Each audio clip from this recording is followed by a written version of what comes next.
మీరు లేఖనాన్ని చదివినటువంటి వారైతే ఖచ్చితంగా లేఖనములో ఉన్నటువంటి విషయాలు కొన్ని మీకు అర్థమవుతాయి.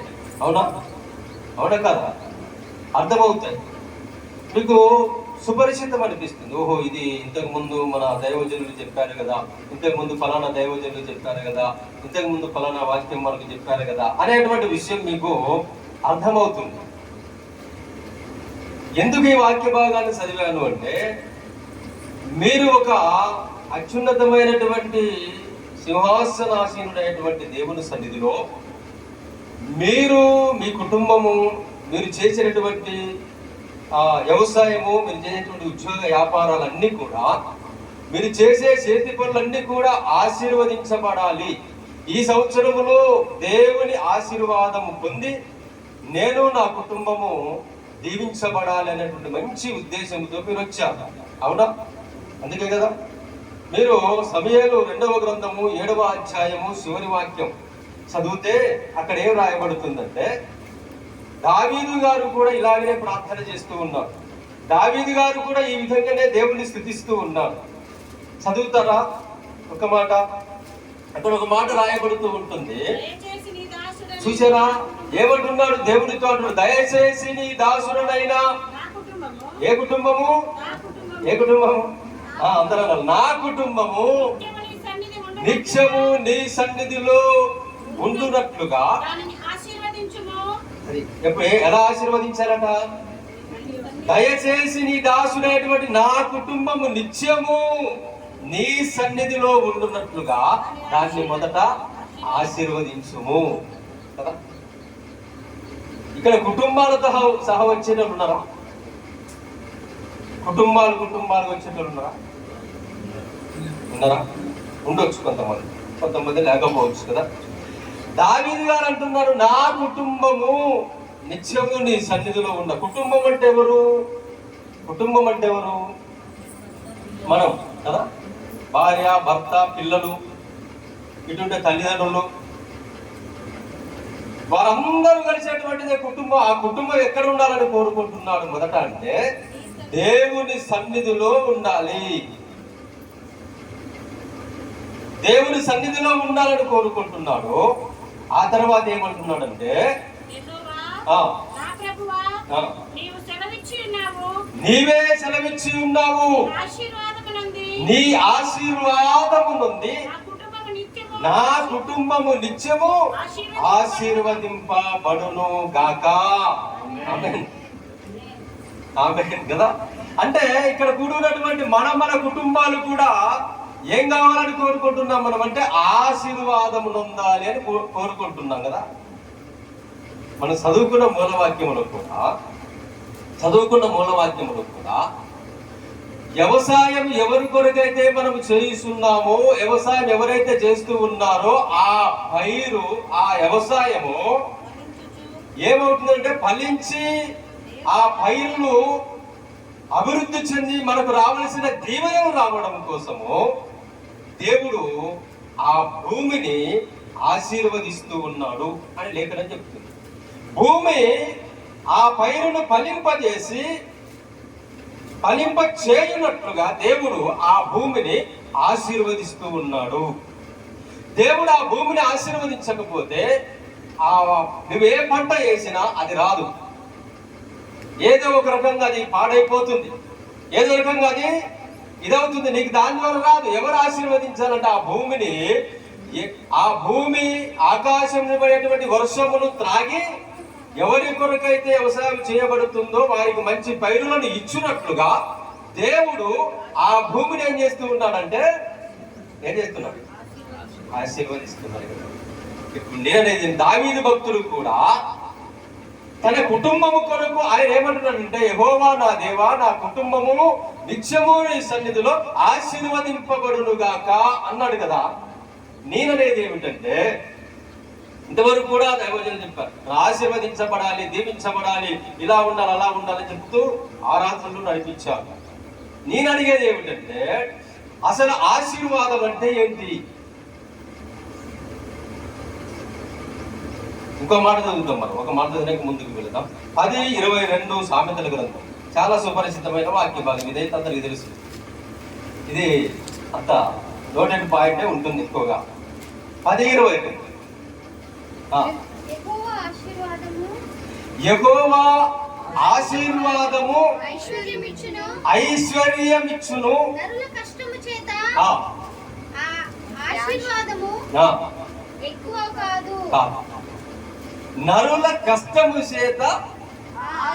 ఆశీర్వాదము ఎక్కువ.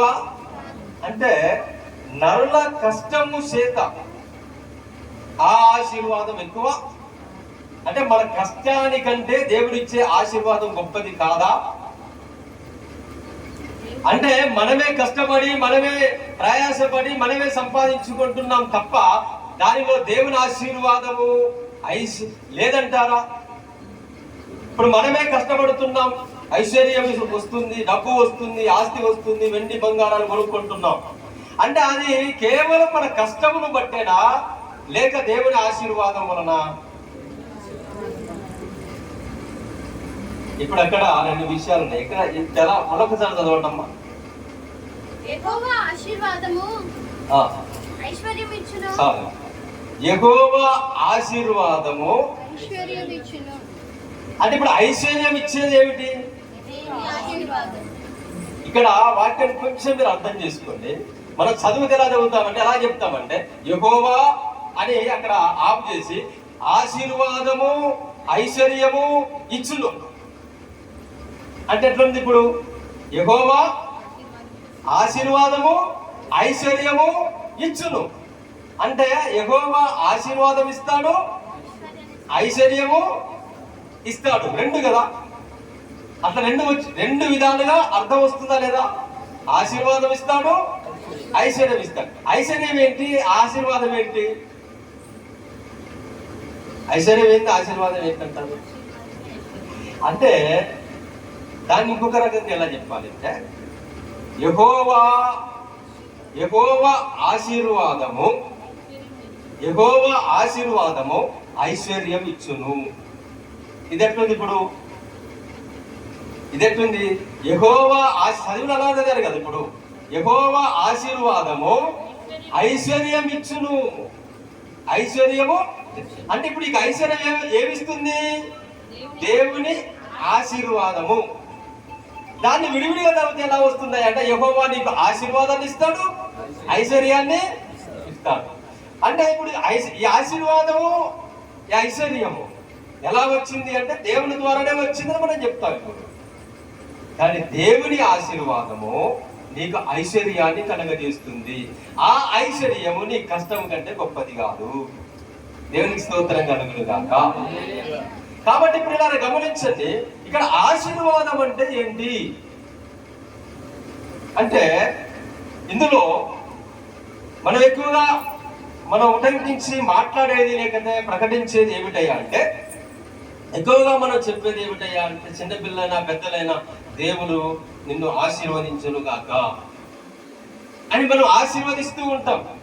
ఎవరైనా వివాహం చేసుకున్నటువంటి వారు కావచ్చు, చిన్నపిల్లలు కావచ్చు, బర్త్డే జరుపుకున్నటువంటి అయ్యా మీరు వచ్చి కొంచెం మా పిల్లగాన్ని ఆశీర్వదించండి కదా.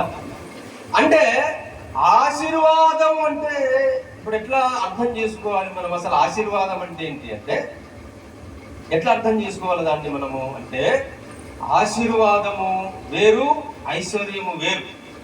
ఐశ్వర్యానికి ఆశీర్వాదానికి సంబంధము లేదు ఒక విధంగా చెప్తే. అయితే ఈ ఆశీర్వాదంలో మనకు భౌతిక సంబంధమైన ఆశీర్వాదము, ఆత్మ సంబంధమైన ఆశీర్వాదం.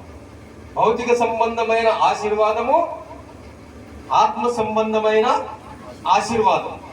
ఈ 2 రకాలుగా మనము విభజించుకుంటే ఈ ఆశీర్వాదము అనే మాటకు మనం భౌతికంగా చూసినప్పుడు ఏమనిపిస్తుంది అంటే భౌతికంగా ఆలోచిస్తే ఎలా ఉంటుందయ్యా అంటే నాకు కనుక వెండి బంగారము కనుక వస్తు వాహనాలు నాకు వచ్చాయనుకోండి,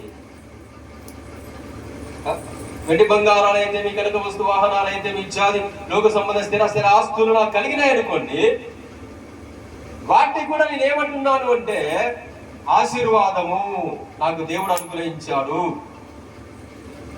అని నేను చెప్పుకుంటున్నాను. నేను చెప్పుకునేది ఏమిటంటే భౌతికంగా దేవుడు నన్ను ఈ విధంగా ఆశీర్వదించాడు, ఇలా ఆశీర్వదించాడు, నాకు ఈ పూరి గుడిసా ఇవన్నీ పోయి కూడా నాకు ఏమొచ్చిందయ్యా అంటే నాకు డాబాలు వచ్చినాయి, లేకపోతే ఈ పూరిగా తీసే దేవుడు నాకు మంచి డాబా ఇచ్చాడు, మంచి కార్లు ఇచ్చాడు, మంచి బంగ్లాలు ఇచ్చాడు, ఇవన్నీ చెప్పుకుంటూ ఉంటాం. ఏంటంటే దేవుని ఆశీర్వాదము. ఇదేమిటంటే భౌతిక సంబంధమైన దానిని గురించి మనం మాట్లాడుతున్నాం. అయితే దేవుని యొక్క ఆశీర్వాదము ఏమిటో కొన్ని నిమిషాలు చెప్పిన తర్వాత అంశంలోనికి వెళ్తాయి. ఇది కూడా అంశం కలిసిపోయేదే, కానీ ఒక్క మాట చెప్తాను నేను. చూడండి, ఉదాహరణకు మీరు ఇదే ఏప్రిల్కు రాసినటువంటి పత్రిక 12వ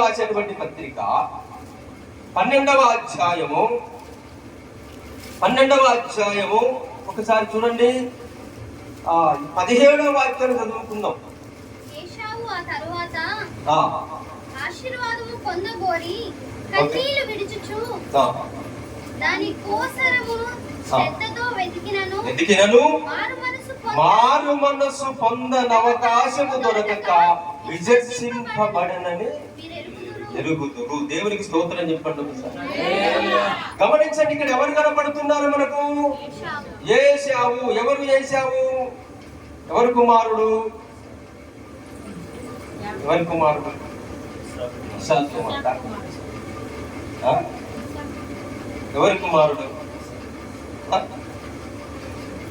ప్రియులారా, ఇస్సాకు కుమారుడేనా యాకోబు కుమారుడా?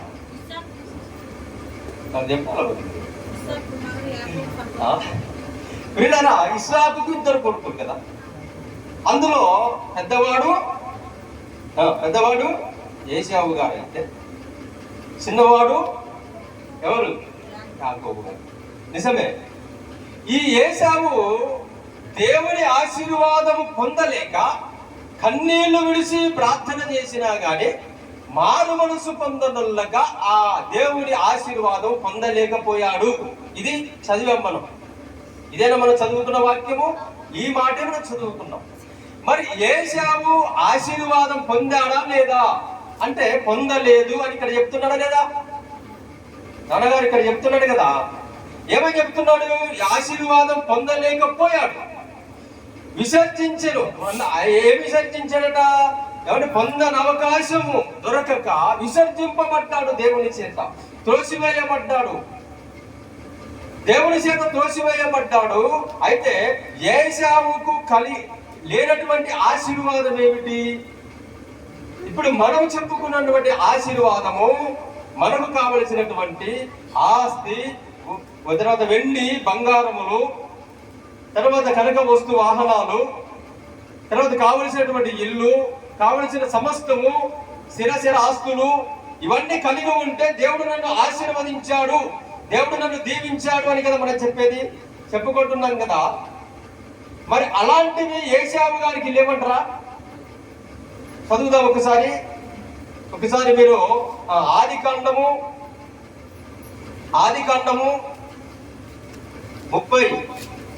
33వ అధ్యాయము చూడండి ఒకసారి. 33వ అధ్యాయం 7వ వాక్యము లేక 9వ వాక్యం చదువుకుందాం. సహోదరుడా, నాకు కావలసిన అంత ఉన్నది ఎంత ఉందట ఆయనకు? నాకు కావలసినంత స్థిరాస్తులు ఉన్నాయి, చరాస్తులు ఉన్నాయి, వెండి ఉన్నది, బంగారం ఉన్నది. తర్వాత నా దగ్గర పనిచేసే పనివారు కూడా బోల్డంత మంది ఉన్నారు. మీరు ఒక్కసారి ఇదే అధ్యాయములో చూడండి, 15వ వాక్యము చదవండి ఒకసారి. నీకిష్టమైన ఎడల ఈ జనులలో కొందరిని నీ ఎదుట విడిచి పెట్టుదునని చెప్పగా అతడు అది తమ్ముడు నీకు కావలసినటువంటి ఏం కావాలి? ఇదిగో నా దగ్గర బోల్డంత మంది ఉన్నారు, కావాలంటే కొంతమందిని ఇస్తాను, నీకేమైనా సహాయం కావాలా? వారితో నీకేమైనా అవసరమా అంటే ఆయనకు ఎవరున్నారు? పని చేసేటువంటి వారు ఉన్నారు. తనకు కావలసిన ఆస్తి ఉన్నది, ఐశ్వర్యం ఉన్నది, ఆయనకి ఏదైతే కావాలో సమస్తం ఉన్నది. ఎందుకని ఈ మాట అన్నానంటే, యాకోబు గారు వస్తున్నటువంటి సమయంలో యాకోబు గారు ఈ ఇల్లును విడిసి వెళ్ళిపోయేటువంటి వ్యక్తే కదా, తన అన్న నుండి దూరం అయిపోయినటువంటి వ్యక్తే కదా, తన తల్లిని తండ్రిని అందరినీ విడిచిపెట్టి వెళ్ళిపోయినటువంటి వ్యక్తే కదా. ఎందుకు ఏశావు గారికి ఈయన ఇవన్నీ కానుకలు ఇస్తూ ఉన్నాడు అంటే, మోసం చేసి వెళ్ళిపోయాడు, అన్నని మోసం చేసి వెళ్ళిపోయాడు కనుక మళ్ళీ తిరిగి వస్తే అన్ని సంవత్సరాలు అయింది, దాదాపు ఎన్నో సంవత్సరాలు అయింది. ఈ పిల్లలే పెద్దవాళ్ళు అయిపోయారు, ఆయన పిల్లలు పెద్దవాళ్ళు అయిపోయారు, కొన్ని సంవత్సరాలు గడిచిపోయాయి. అయినా సరే ఒకవేళ మా అన్న నేను మోసం చేసిన ఆ మోసాన్ని హృదయంలో పెట్టుకొని ఒకవేళ నన్ను చంపుతాడేమో, నా భార్యలకు నా పిల్లలకు లేకుండా చేస్తాడేమో అన్న భయముతోటి ఆయనకు కొన్ని ముందుగా కొంత లంచం ఇస్తూ ఉంటాడు. దాన్ని మన భాషలో చెప్పాలంటే ఏంటి, ఆయన ఇచ్చే లంచం మామూలు లంచం కాదు, మరి అదే మామూలు లంచము కాదది. ఎంత లంచం ఇస్తున్నాడో తెలుసా? ఇదే 32 ఇక 32వ అధ్యాయము 14, 15, 16 వాక్య భాగాలు చదివితే, అనగా 200 మేకలను చూడండి, లెక్కేసుకున్నా, 20 మేకపోతులను, 200 గొర్రెలను, 20 పొట్టేళ్లను, 30 వాటి ఒంటెలను, వాటి పిల్లలను, 40 ఆవులను, 10 ఆంబోతులను, 20 ఆడ గాడిదలను, 10 గాడిద పిల్లలను తీసుకొని మందను వేరువేరుగా ఇన్ని ఇస్తున్నాడు ఆయన, తక్కువ కాదు, మామూలుగా ఇవ్వటం లేదు. ఇప్పుడు అదే ఆస్తి ఇప్పుడు మనం లెక్కెత్తే ఎన్ని ఉంటుంది తెలుసా? అసలు మనం అలా భిన్న అమ్ముకున్నా కానీ డాబా కట్టుకోవచ్చు. అంత ఆస్తిని ఇస్తే ఆయన ఏమంటున్నాడంటే, నాకున్నది నాయన, నాకు సరిపడ గోల్డ్ అంతా. మరి ఇప్పుడు ఏశావు గారు ఆశీర్వదింపబడ్డారా లేదా? ఇది నా పాయింట్. ఇప్పుడు ఏశావు గారు ఈ మాటను బట్టి మనం చూస్తే అతడు యాకోబు గారి కంటే తక్కువలో ఉన్నాడా? ఆయన ఆస్తి విషయంలోనైతేమి, పనివారి విషయంలోనైతేమి, వాళ్ళ కుటుంబ విషయంలోనైతేమి తక్కువ వాడిగా ఉన్నాడా అంటే తక్కువ వాడిగా లేడు. అతడు కూడా భౌతిక సంబంధమైనటువంటి విషయములో గొప్పగా ఆశీర్వదించబడినటువంటి వాడే. మరి అలా ఆశీర్వదించబడినటువంటి వాడైతే మనం చదువుకున్నటువంటి లేఖన భాగాలు ఏం చెబుతున్నాడు? మారు మనసు పొందనెల్లక దేవుని చేత అతడు విసర్జించబడ్డాడు. దేవుని ఆశీర్వాదం పొందాలని కన్నీళ్లు విడిచి ప్రార్థన చేసిన అతడు ఆశీర్వాదాన్ని పొందలేకపోయాడు అన్నాడు. ఇప్పుడు ఆశీర్వాదం అంటే ఏంటి? మరి ఆయన పొందలేని ఆశీర్వాదం ఏంటి? మనం అనుకున్నదే ఆశీర్వాదం అనుకుంటే, ఇవే ఒకవేళ దేవుని అనుకుంటే ఆయనకు తక్కువేం లేదు కదా. ఆయనకి తక్కువ ఉందా?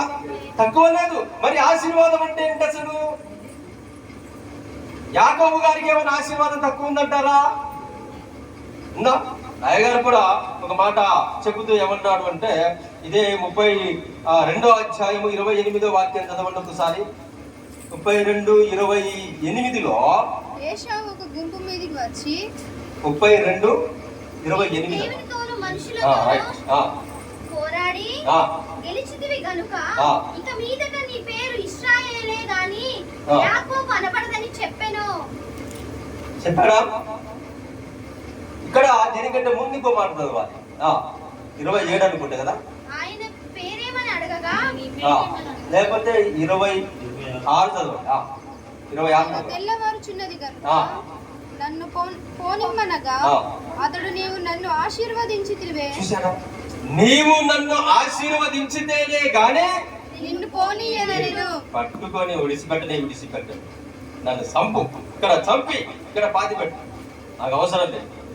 నీవు నన్ను ఆశీర్వదించితేనే కానీ నేను మాత్రము పోనే విడిచిపెట్టలే. ఏం తక్కువ ఉన్నది? మరి ఈ యాకోబు గారికి ఏం తక్కువ ఉంది? మనం అనుకునే ఆశీర్వాదం అయితే యాకోబు గారికి ఏం తక్కువ ఉంది? ఏశావు గారికి ఏం తక్కువ ఉంది? భక్తులకు ఏం తక్కువ ఉన్నదని వారు, మరి నువ్వు నన్ను ఆశీర్వదించితేనే నేను వెళ్తాను, విడిచిపెడతాను, లేకపోతే విడిచిపెట్టను. తొడ గూడు మీద కొట్టి నరవంతా తెగిపోయేలా కొట్టినా గాని నేను విడిచిపెట్టను. నేను విడిచిపెట్టను, నన్ను ఆశీర్వదించు, నన్ను ఆశీర్వదించు అంటే అసలు ఆశీర్వాదం అంటే ఏంటనేది నా ప్రాయం ఇక్కడ. యాకోబు గారికి ఏం తక్కువ ఉన్నదని ఇప్పుడు చెప్పాడు. కేవలం వారి మందల్లో ఉన్నటువంటి వాటిని తీసి ఏశావు తన అన్నకైనటువంటి వారికి గిఫ్ట్ గా ఇస్తూ ఉన్నారు కదా బహుమానంగా. అవి చాలా కొన్ని వేల రూపాయలు చేసేటువంటి గిఫ్ట్ కదా అది. అంత ఆశీర్వాదము కలిగినటువంటి వాడినా తన మందలు చేస్తే 3-4 గుంపులుగా చేసినటువంటి వాడు, గుంపుకి ఎన్ని వందలు ఉంటాయో మనకు తెలియదు, అన్ని గుంపులుగా చేసి అంతమంది పనివారులు, భార్యలు, పిల్లలు అన్ని కలిగినటువంటి వాడు చివరికి వచ్చారికి ఏమంటున్నాడంటే నీవు ఆశీర్వదిస్తే. మరి ఎన్ని ఎలా వచ్చాయి? దేవుడు ఆశీర్వదించకుండానే వచ్చాయా? దేవుడు దీవించకుండానే వచ్చాయా? ఆలోచించండి ఒకసారి, ఎలా వచ్చాయి మరి? వాళ్ళ మామ, యాకోబు గారి మామ దాదాపు ఆయన జీతాన్ని 4-5 సార్లు మార్చాడు. ఎంత ఇచ్చేటో తెలియదు అప్పుడు జీతం. మరి ఒకప్పుడు ఎట్లుండేదంటే ఏమైనా జీతం పెట్టుకుంటే సంవత్సరానికి ఇంత ఇస్తాం, వానికి ఒక జత బట్టలు 2 జతల బట్టలు పెడతాం, పని చేయాలి. ఒకప్పుడు లెక్క అట్లే ఉన్నాడేమో ఆయన. తర్వాత ఇసుకొచ్చేసి ఏమనుకున్నాడంటే ఇలా అయితే నాకు 2 భార్యలు ఉన్నారు, పిల్లలు పెద్దలు అవుతున్నారు, నాకు సొంతంగానే సంపాదించుకున్నది ఏంటి? ఏమీ లేదు కాబట్టి ధైర్యంగా వెళ్ళి అడిగాడు. నాకు అట్లా కుదరదు, నాకు ఇస్తే నాకెంత ఇస్తావో, ఎన్ని గొర్రెలు ఇస్తావో, ఎన్ని మేకలు ఇస్తావో, ఎన్ని అంబోతులు ఇస్తావో, ఎన్ని ఆవులు ఇస్తావో, ఎన్నేమి ఇస్తావో ఇయ్యి. అసలు యాకోబు గారి పడే కష్టం మనకు కూడా పడలేవండి. చూసారంటే ప్రేమించిన అమ్మాయి కోసం ఆయన పడిన పాటలు అసలు యోబు గ్రంథంలో ఆయన కూడా పడలేదు. అన్ని పాటలు పడ్డాడు ఆయన. యోబు తర్వాత కష్టపడ్డ ఎవరైనా అంటే ఈయననే చెప్పుకోవాలి మనం. కారణం ఏంటయ్యా అంటే పగలంతా గొర్రెలు గాయాలి, రాత్రి అంతా కూడా కాపలు గాయాలి. గొర్రెల్ని కాపలు కాసుకొని నిద్రపోకుంటున్నారు. కుదురుతా? 1 రోజు కుదురుతుంది, 2 రోజులు కుదురుతుంది. తర్వాత సరే పోనీ ఇప్పుడు కాశాం, నైట్ అంతా కాశాం, పగలేమన్నా ఖాళీ ఇస్తారు పడుకోవడానికి? లేదు కదా. అట్లా కాసి ఇట్లా కష్టపడి ఒక్క దానిని కూడా నేను ఏ జంతువుకు కూడా నోటి పాలు చేయకుండా నేను కాపాడని కదా, నాకేం చేయాలి నువ్వు ఇచ్చేదని చెప్పేసి అడిగితే అప్పుడు ఆయనకు సరుదు పెట్టి ఈ గొర్రెలలో అన్ని ఒకవేళ ఏమైనా ఉంటే సారలుగా ఉంటే నీకు మామూలుగా ఉన్నాయి నాకు. చూసారా ఎంత భయంకరమైనటువంటి దుర్మార్గ కార్యము. అవి ఎట్లుంటే అట్లా పుడతాయి. సుక్కుండదు అనుకోండి, కొన్ని పుడితే సుక్కుతోనే పుడతాయి. కానీ సారలు ఏం లేవు, సారలు పుట్టాలని అంటే అని అనుకున్నాడు. ఏం ముట్టవు, ఏం చేయవులే అని చెప్పేసి. కానీ ప్రార్థన చేశాడు ఆయన. ప్రభు ఇలా అన్నాడు నాయన, ఇలా చేశాడు అంటే దేవుడు ఒక కార్యాన్ని అతని జీవితంలో చేశాడు. దేవుడు అతని జీవితంలో ఒక కార్యం చేసే ప్రార్థన చేసినప్పుడు దేవుడు ఒక ఏమన్నాడు, అందులో మనము తప్పించుకునే మార్గమును దేవుడు చూపెడతానన్నట్టుగా, సమస్య వచ్చినప్పుడు, బాధ వచ్చినప్పుడు అన్నట్టుగా ఆయన బాధలో, సమస్యల్లో ఒక చిన్న మార్పు చేర్పులు దేవుడు చేశాడు. దాన్ని బట్టి దేవుని ఆశీర్వాదము ఈయనకే వచ్చింది, ఆయనకు రాలేదు. అంటే ఇప్పుడు అది దేవుని ఆశీర్వాదం కాదా అంటే వాస్తవానికి దేవుని ఆశీర్వాదమే. దేవుడు అలా ఆశీర్వదించాడు కనుక ఆ సారాలు పుట్టినట్టుగా దేవుడు చేశాడు. అన్ని మంద మీద ఎక్కువైపోయాయి. మరి ఇప్పుడు గమనించండి, మరి మళ్ళీ ఏమంటున్నాడంటే ఈయన నన్ను ఆశీర్వదిస్తేనే నేను వెళుతాను, విడిచిపెడతాను అంటే మళ్ళీ ఆశీర్వాదం ఏంటి? చూడండి, గమనించండి పిల్లరా, దేవుని చేత మనకు అనుగ్రహింపబడేటువంటి ఆశీర్వాదం అంటే అది ఇతరుల ద్వారా గాని ఎవరి ద్వారా గాని కలగనటువంటిది అయి ఉండాలి. ఇప్పుడు నాకు వెండి బంగారాలు రావాలి, లేక డబ్బు కావాలి, ఐశ్వర్య సంబంధమైనటువంటి ఏమైనా కావాలి అనుకుంటే నేను కష్టపడతాను, నేను పని చేస్తాను, సంపాదించుకుంటాను, అవి నాకు వస్తాయి. ఓకేనా? వస్తాయి. మనంత మాత్రమే దేవుని ఆశీర్వాదం అంటే అది నాకు కష్టార్జితం, కష్టపడి సంపాదించుకున్నాను కనుక నేను నాకు అది దేవుని కృప ద్వారా అనుగ్రహించబడింది. అది దేవుడు నాకు అనుగ్రహించినట్టు కాదు కదా. అంటే దేవుని ఆశీర్వాదం అంటే ఎలా ఉండాలంటే అది ఈ భూమి మీద ఎవ్వడు కూడా నీకు ఇవ్వలేనటువంటిదై ఉండాలి. ఎవడు కూడా చేయలేనిదై ఉండాలి. ఎవరి చేత కాకుండా ఉండాలని. ఎలా ఉండాలంటే ఎవరి చేత కాకుండా ఉండాలి, అది ఎవరు కూడా చేయలేటువంటిదై ఉండాలి. అంత గొప్పగా ఆ ఆశీర్వాదం ఉండాలి. పిల్లరా, దీనికి నేను ఒక మాట చెప్తాను. మీకు అర్థం కాకపోయినా దాని అర్థాన్ని ఒక మాట నేను చెప్తాను. ఏమిటంటే, ఉత్పత్తించ వినాచాంచ భూతాన మగతంచివేత. తర్వాత విద్యా విద్వాంస మాభ్యో భగవంతి అంటారు. అంటే దీని అర్థం ఏంటో తెలుసా? ఉత్పత్తించ అంటే సృష్టించేటువంటి వాడు, వినాశాంచ అంటే దాన్ని నశింపజేసినటువంటి వాడు. అంటే సృష్టించుటకు, సంహరించుటకు అతడు బలవంతుడై ఉండాలి. లేకపోతే సృష్టించుటకు, తర్వాత నశింపజేయుటకు, సంహరించుటకు అతడు ఏం చేయాలి అంటే అతడు బలవంతుడై గొప్పవాడై ఉండాలి. అంటే విద్వాంస మాభ్యో భగవంతి. విద్వాంస అంటే జ్ఞానం. అంటే జ్ఞానం కలిగినటువంటి వాడు సృష్టించుటకు, సంహరించుటకు శక్తి కలిగినటువంటి వాడై ఉండాలి. అలాంటి వాడే నిజంగా దేవుడు. ఆయన సృష్టించుటకు, సంహరించుటకు శక్తి కలిగినటువంటి వాడు అంటే అర్థం ఏంటి? ప్రతి ఒక్కరు ఉన్నారు, సృష్టికర్త ఉన్నాడు అని మనం చెప్పుకుంటాం. సృష్టించేటువంటి వాడు ఇలా దేవుడు ఇవన్నీ సృష్టించాడు, ఇవన్నీ చేశాడని చెప్పేసి ఇతరులు కూడా చెబుతూ ఉంటారు. ఇతర మత గ్రంథాల్లో ఉన్నటువంటి వారు కూడా చెబుతూ ఉంటారు. వారి యొక్క ఇష్ట దైవాల్ని మనం మనన చేసుకుంటూ వారు చెబుతూ ఉంటారు, ఫలానా వ్యక్తికి చేశాడు అని. అది ఇక్కడ చెప్తున్న మాట ఏంటో తెలుసా? నువ్వు సృష్టించాలి, తర్వాత దాన్ని వినాశాంచ అంటే దాన్ని ఏం చేయాలి? నశింపజేయాలి. సృష్టించుటకు, నశింపజేసుటకు నువ్వు ఎలా ఉండాలంటే శక్తిమంతుడవై ఉండాలి అన్నాడు. అయితే ఏమి సృష్టించాలి, ఏమి నశింపజేయాలి? అది చేసినటువంటి వాడే దేవుడు అని మనం చెప్తే, అని మనం అంటే, అలా చేసినటువంటి వాడు ఎవరైనా ఉన్నారా అంటే బ్రహ్మ, విష్ణు, మహేశ్వరులు అని చెప్తారు. బ్రహ్మ సృష్టికర్త, శివుడు నశింపజేసినటువంటి వాడు, తర్వాత విష్ణు పరిపాలకుడు. ముగ్గురు 3 రకాలుగా పలు కార్యాలు చేస్తూ ఉన్నారన్నారు. ఏమి నశింపజేస్తూ ఉన్నావు? ఏ పరిపాలన చేస్తూ ఉన్నావు? ఏమి నశింపజేస్తూ ఉన్నావు అంటే వాళ్ళు చెప్పేది ఏమిటయ్యా అంటే పరిత్రాణాయ సాధూనాం వినాశనాయ చతుర్సుకృతాం ధర్మ సంస్థాపనార్థాయ సంభవామి యుగే యుగే. మంచి వారిని కాపాడి, నీతిమంతులను కాపాడి, దుర్మార్గులను నశింపజేసేటటువంటి వాడిని ప్రతి యుగములో నేను ఆ ధర్మాన్ని కాపాడడానికి కోసము నేను ఉద్భవిస్తాను, అవతారం ఎత్తుతాను అని చెప్తున్నా.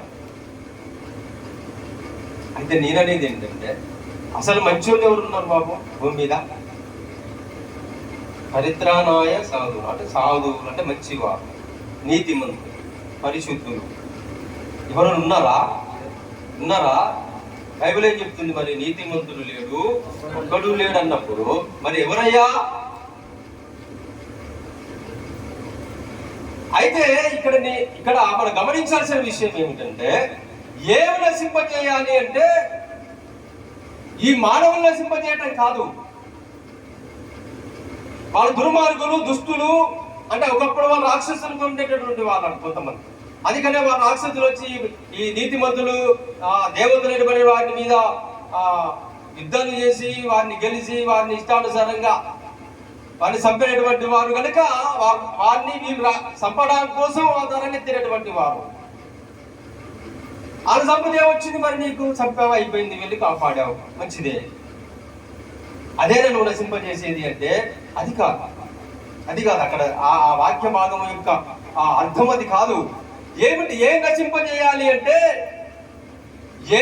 ఎవరైతే దేనినైతే నశింప చేయలేకపోయారో, దేన్నైతే ఆ మానవ జీవితంలో దేన్నైతే తీసివేయలేకపోయారో దాన్ని నశింపజేసినటువంటి వాడు దేవుడు. దేవునికి స్తోత్రం కలుగునుగాక. అది దేవుడు అంటే. ఈరోజు మానవుడు జయించలేనిది ఏమైనా ఉందా? మానవుడు జయించలేనిది ఏమైనా ఉందా? చెప్పండి ఒకసారి. లేదా? మానవుడు జయించలేదు, అన్ని జయిస్తూ ఉన్నాడు, నిజమే. జయించలేక దాని ఎదుట ఓడిపోయేది ఏమైనా ఉందా? నేను దాన్ని జయించలేను, నేను ఓడిపోతున్నాను, అదే నా మీద విజయాన్ని సాధించింది, చివరకు అది నన్నే ఓడిపోజేసింది అనేది ఏమైనా ఉందా అంటే ఉన్నది మరణం. దేవునికి స్తోత్రం కలుగునుగా. అంటే ఇప్పుడు ఈ లోకంలో అటువంటి ఎవరైనా సరే, ఎంత రాజులైనా, కత్తిబట్టి దేశాన్ని రాజ్యాన్ని జయించినటువంటి వ్యక్తి అయినా జయించలేదు ఏమిటయ్యా అంటే ఎక్కడ ఓడిపోతున్నాడంటే మరణం. మరణం. ఆ మరణాన్ని జయించినటువంటి వాడే నిజమైనటువంటి దేవుడు. దాన్ని నశింపజేయాలి. ఆ మరణపు కోరలను ఊడదీసి ఈ మరణము అట్టహాసం చేస్తూ మానవుల మీద తన ప్రతాపం చూపించి మానవులంతా నశింపజేస్తూ ఉంటే ఈ నశింపజేసే ఈ మరణాన్ని జయించినటువంటి వాడు కావాలి. ఎవరు చెప్పండి? ఇప్పుడు ఎవరంటే మరణాన్ని జయించింది? మీకు తెలుసా ఏమైనా? మీరు అన్యులుగా లోకములో ఉన్నప్పుడు ఏమైనా మీకు తెలుసా అంటే మీకు అన్యులో ఉన్నప్పుడు కూడా ఏం తెలియదు, ఇప్పుడు కూడా అంత బాగా తెలియదు. దేవునికి స్తోత్రం కలుగును. ఇప్పుడు యేసు ప్రభు దగ్గరికి వచ్చినప్పుడు కూడా ఏం తెలియదు ఎక్కువ, అక్కడ ఉన్నప్పుడు కూడా ఏమి తెలియదు మనకు ఎక్కువ. అంత మనం లోతుగా వెళ్ళేటువంటి వారం కాదు. దాని గురించి వివరించేటువంటి వారు ఎవరు లేరు. ఏదో అక్కడ ఫలానా ఓకే అంతే. ఏమన్నంటే దండం పెట్టుకోవడం తప్ప ఇంకోటి ఏమీ లేదు. కానీ మరణాన్ని జయించి ఆ మరణపు కోరలను విరిసి మానవ జాతిని ఆ మరణం అనేటువంటి ఆ విటాహాసము చేస్తూ ఏదైతే మరణాన్ని ఆ మరణం మానవ జాతిని పట్టి పీడిస్తుందో ఆ మరణాన్ని జయించినటువంటి వాడు ఎవరయ్యా అంటే ప్రభువైనటువంటి యేసు క్రీస్తు ప్రభువు వారు. దేవునికి స్తోత్రం చెప్పండి. ఎవరు? మనం ఆరాధించేటువంటి దేవుడు. అందుకే ఆయన దేవుడు, ఆయన్ని మనము. అయితే ఇప్పుడు దేవుడిచ్చే ఆశీర్వాదం ఎలా ఉండాలంటే, ఇప్పుడు ఈ మరణము నుండి విడిపించి మరణ కోరలను విడిసి మనకు ఆ మరణము నుండి మరణ దాస్యం నుండి విడిపించేటువంటి వారు ఎవరైనా ఉన్నారా? నీకు నువ్వుగా విడిపించుకోగలవా? ఆ బానిసత్వం నీకు నువ్వు బయటికి రాగలవా? నిన్ను ఎవరైనా విడిపించగలరా ఈ లోకంలో దాని నుండి అంటే ఎవరూ లేరు. ఎవరు? నీకు నీవుగా దాన్ని సాధించుకోలేవు. ఇంకొకరు కూడా ఆ మరణం నుండి ఎవరు విడిపించలేదు. కానీ దాన్ని ఎవరైతే ఈ లోకంలో ఎవ్వరు చేయలేడు ఆ పని చేసినటువంటి వాడే దేవుడు. ఆ పని ఎవరైతే చేస్తారో, ఆ పని ఎవరి ద్వారా కలిగిందో అదే నిజమైన ఆశీర్వాదము. దేవునికి స్తోత్రం కలుగునుగా. అయితే ఇప్పుడు ఆశీర్వాదం అనే మాట గురించి ఇది చెప్పాల్సి వచ్చింది. అయితే ఈ ఆశీర్వాదం అనే మాట గురించి ఇంకొక మాట ఏం చెప్తున్నారంటే, అసలు ఆశీర్వాదం అనే దానికి నిర్వచనం ఒక్క ముక్కలో మనం చెప్పుకోవాలంటే జన్మ కర్మ పాపముల నుండి, అర్థమవుతుందా? జన్మ కర్మ పాపముల నుండి మనము విడుదల పొందటమే నిజమైన ఆశీర్వాదము. దేవుని స్తోత్రం చెప్పండి. మీకు అర్థమైందా? జాగ్రత్తగా చెప్తున్నాను. జన్మ పాపం మనలో ఉంది. అదే ఈ రోజున ఒక పెద్ద చర్చ జరుగుతుంది లేండి, దాన్ని పక్కనే పెడదాం. ఏం చర్చ అంటే జన్మ పాపము లేదు, జన్మ పాపం లేదు అనే ఒక చర్చ జరుగుతుంది, దాన్ని పక్కన పెడదాం. కానీ నేను చెప్పేది ఏమిటంటే జన్మమును బట్టి ప్రతి వ్యక్తి కూడా పాపే. జన్మమును బట్టి మనం పాపలంగా ఉంటూ ఉన్నాము. తర్వాత మనము క్రియా సంబంధమైన పాపము కూడా చేస్తున్నాం. ఆ క్రియా సంబంధమైన పాపమునే క్రియాపాపం అన్నాము. ఈ జన్మ సంబంధమైనటువంటి పాపమునే జన్మ పాపము అన్నాం. ఈ జన్మ కర్మ సంబంధమైనటువంటి ఈ పాపముల నుండి ఎవరైతే విడుదల పొందుతారో అదే నిజమైనటువంటి ఆశీర్వాదము. ఆ జన్మ కర్మ పాపముల నుండి విడిపించేది ఎవరు? నీకు నీవుగా విడిపించుకోగలవా? నీకు నీవుగా ఆ పాపం నుండి విడుదల పొందగలవా? చాలా మంది ఈరోజు చెబుతున్నా నా కర్మను ప్రజాయదనేనా చాగేనైక నమృతు మానసు అంటారు. అంటే ఒక ఆ తైతిరూపనిషత్తులో ఉన్నటువంటి శ్లోకం ఇది. ఇందులో ఏం చెప్తారయ్యా అంటే, నీవు వెళ్ళి తీర్థయాత్రకు వెళ్ళండి, దాన ధర్మాలు చేయండి, ఆ తీర్థయాత్రలకు వెళ్ళి అక్కడటువంటి ఆ పుణ్యనదుల్లో మునగండి. అలా చెప్పతప్ప స్నాన సంధ్యల వలన, నువ్వు చేసే దాన ధర్మముల వలన ఈ యొక్క పాపము పోయి పుణ్యము రాదు అని దాని అర్థం. చెప్పింది ఏమిటంటే, ఇప్పుడు నేను చదివిన శ్లోకము, అలా నువ్వు చేసిన చాలా మంది రోజున అక్కడికి పోయండి, అందులో మునగండి, ఇక్కడికి వెళ్ళండి, ఇందులో మునగండి, లేకపోతే ఇది చేయండి, అది చేయండి అంటారు. ఎలిషా గారు కనుక నయమాన్ని కనుక వెళ్ళి నువ్వు ఫలానా నదిలో మునుగుము, నీకు వ్యాధి పోతుంది, రోగం పోతుంది అన్నట్టుగా ఈ రోజున కూడా చాలా మంది ప్రజలు ఏం చేస్తూ ఉన్నారయ్యా అంటే, ఫలానా చోటుకు వెళ్ళి అందులో మునుగుము, నీ పాపం పోతుంది. పోతుందా? కొబ్బరికాయలు కొట్టి పూజలు చేస్తే పోతుందా? చూడండి, ఈ రోజు ఉన్నటువంటి ప్రజల్ని ఎలా మోసం చేస్తున్నారంటే, నీకేమైనా ఒక పిల్లగాడు పుట్టాడు అంటే నువ్వు పొరపాటున అయ్యగారి దగ్గరికి కనుక వెళితే, ఏ అయ్యగారు, ఈ అయ్యగారులు కాదు, పంతులు గారు లేక బ్రాహ్మణోత్తముల దగ్గరికి వెళితే ఆయన ఏమంటాడంటే, ఆ పుట్టిన తేదీని బట్టి, ఆ యొక్క టయాన్ని బట్టి, ఆయన పుట్టినటువంటి ఏ టైంలో, ఈ టైంలో, ఈ రోజున, ఈ సమయంలో పుట్టాడు అంటే ఆయన ఏ నక్షత్రంలో పుట్టాడో, ఎక్కడ ఎప్పుడు పుట్టాడో అవన్నీ చూస్తాడు.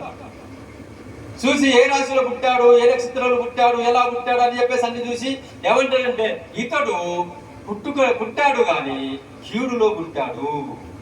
ఇతని ముఖం కనుక పొరపాటు మేనమామ చూస్తే వాడు తప్పు చచ్చిపోతాడు. అబద్ధమా? అబద్ధం అంటారా? చెప్పేది అబద్ధం కాదు.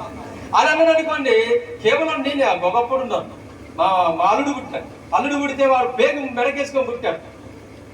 మెడకేసుకొని పుడితే వాళ్ళ మేనమామ చూడొద్దు, చూస్తే అనారోగ్యం కలుగుతుంది అన్నట్టుగా నాకు చూడకముందే నాకు అనారోగ్యం వచ్చింది.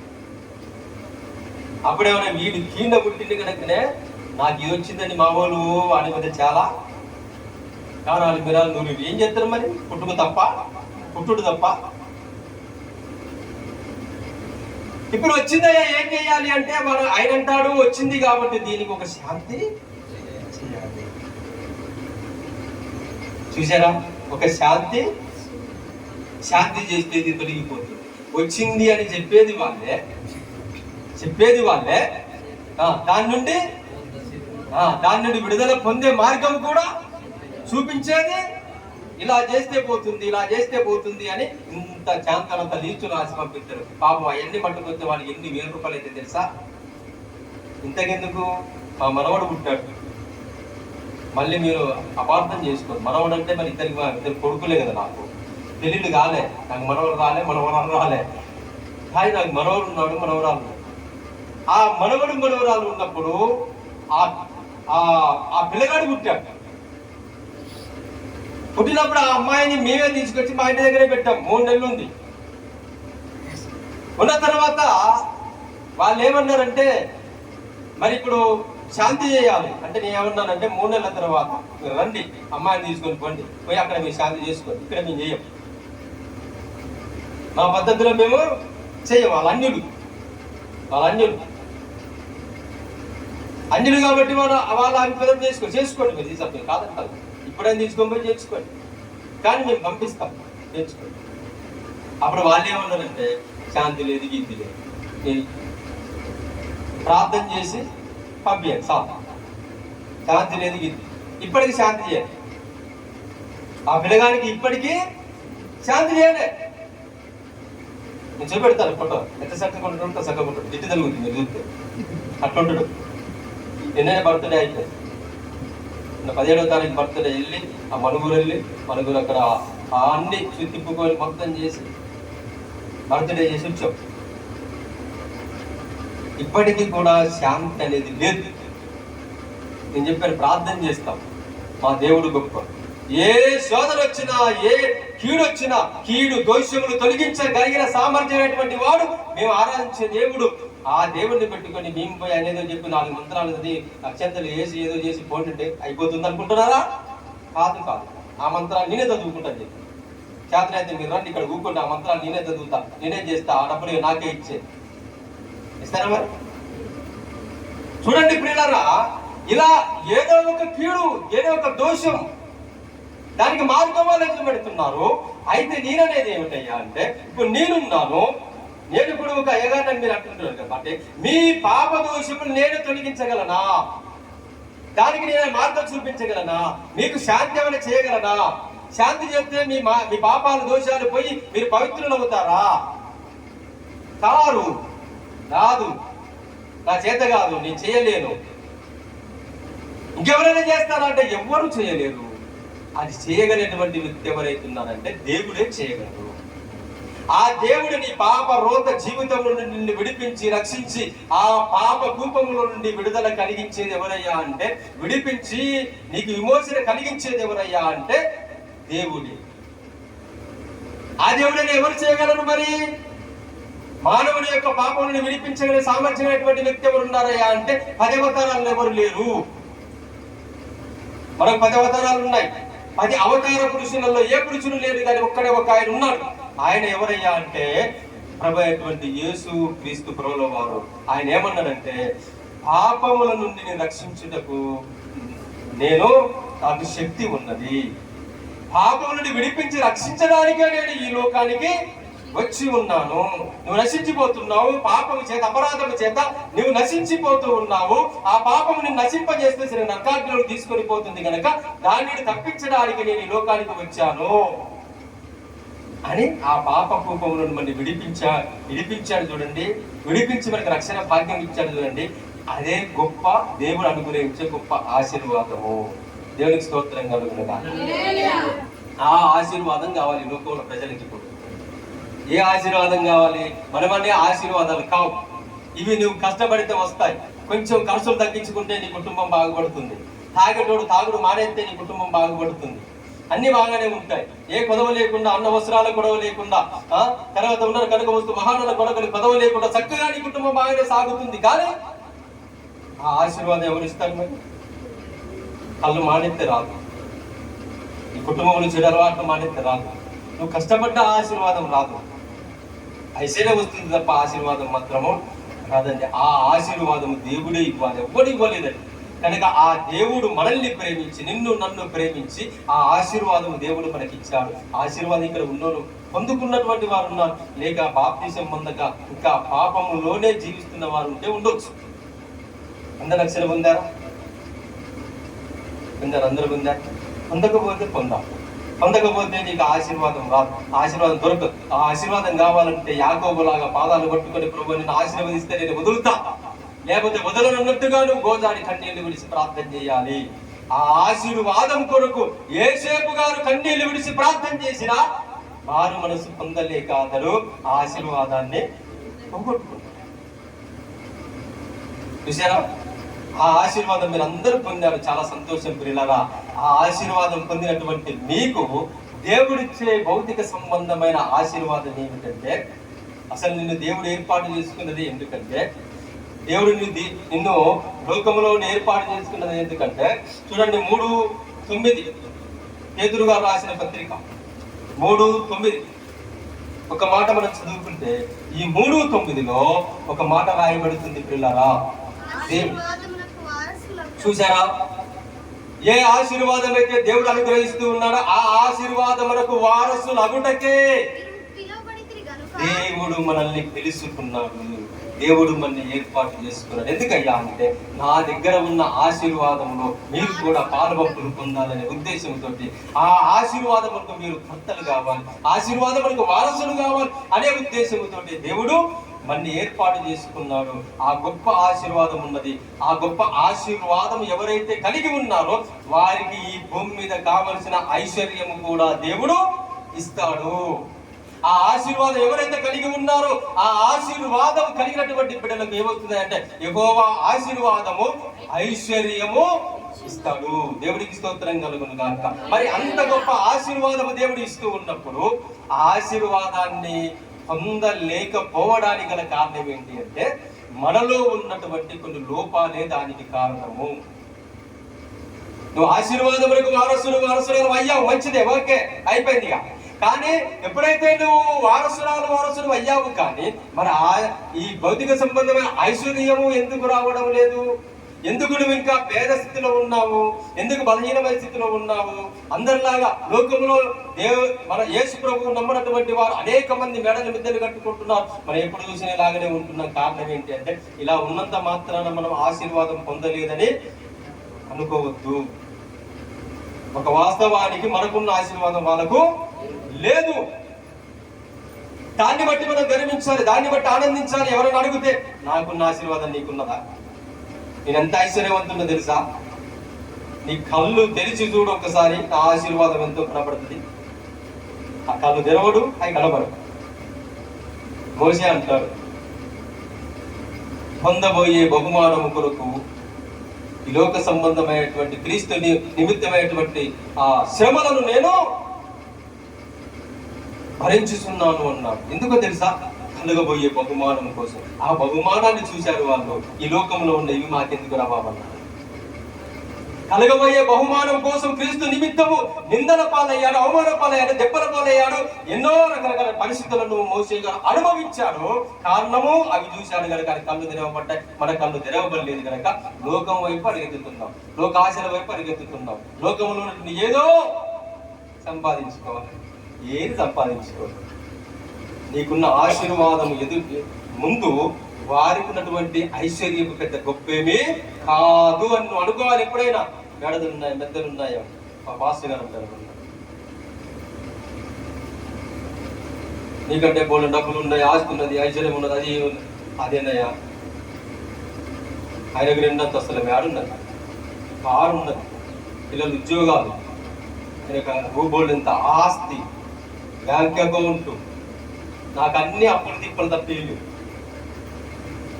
మరి ఇప్పుడు ఎవరన్నీ ఐశ్వర్యవంతులు నీ డబ్బులు గిప్పులున్నాయని అన్నాను. నీ నోటి మాటను బట్టి దేవుడు నన్ను ఆశీర్వదించి తదాస్తని మనకి దేవుడు నాకు ఆస్తి ఐశ్వర్యం ఇచ్చును గాక అన్నాను.